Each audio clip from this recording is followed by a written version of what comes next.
Baik, untuk tujuan kelompok kami melakukan praktik ini adalah untuk mencari tahu dampak terhadap intensitas cahaya matahari dan banyaknya biji kacang hijau pada saat pertumbuhan.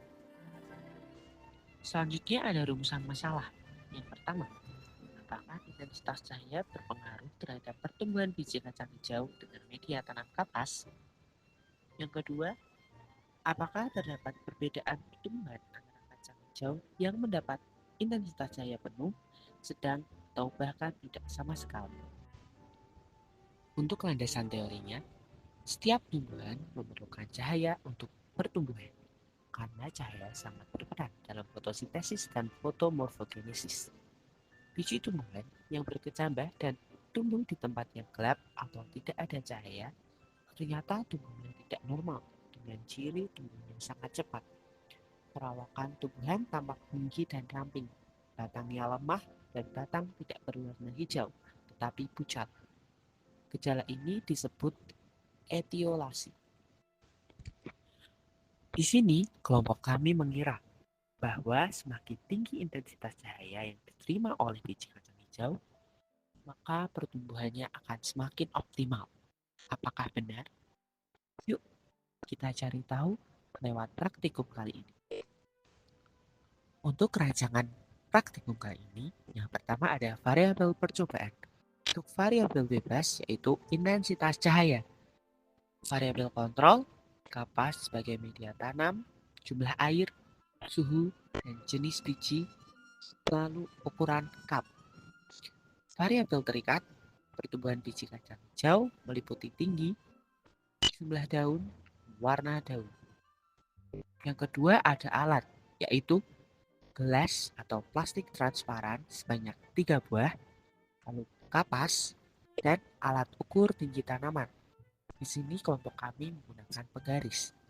Yang ketiga ada bahan, yaitu biji kacang hijau sebanyak 15 biji dan air. Selanjutnya ada langkah kerja. Yang pertama, siapkan tempat tanam dengan kondisi yang sama.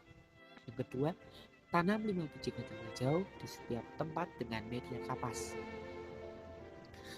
Yang ketiga, letakkan pot A di tempat terkena cahaya matahari penuh, pot B di tempat redup atau minim cahaya atau ruangan gelap, pot C di tempat yang tidak terkena cahaya matahari sama sekali. Untuk selanjutnya, siram dengan jumlah air yang sama setiap hari. Yang kelima, amati dan ukur pertumbuhan tanaman setiap hari selama 7 hari. Untuk itu, catat data tinggi tanaman dan warna daun.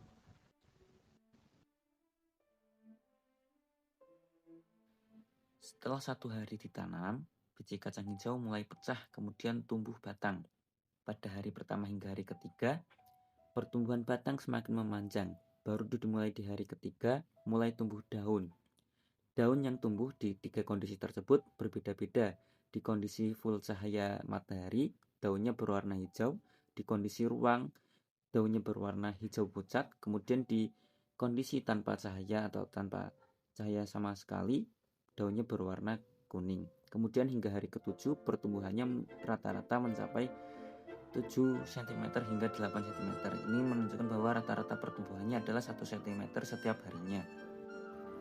Jadi, setelah melakukan observasi selama 7 hari, kesimpulan yang kami dapatkan adalah yang pertama, tanaman yang diletakkan di bawah cahaya matahari tumbuh lebih sehat, berdaun hijau, dan berkembang optimal karena memperoleh energi yang cukup untuk fotosintesis.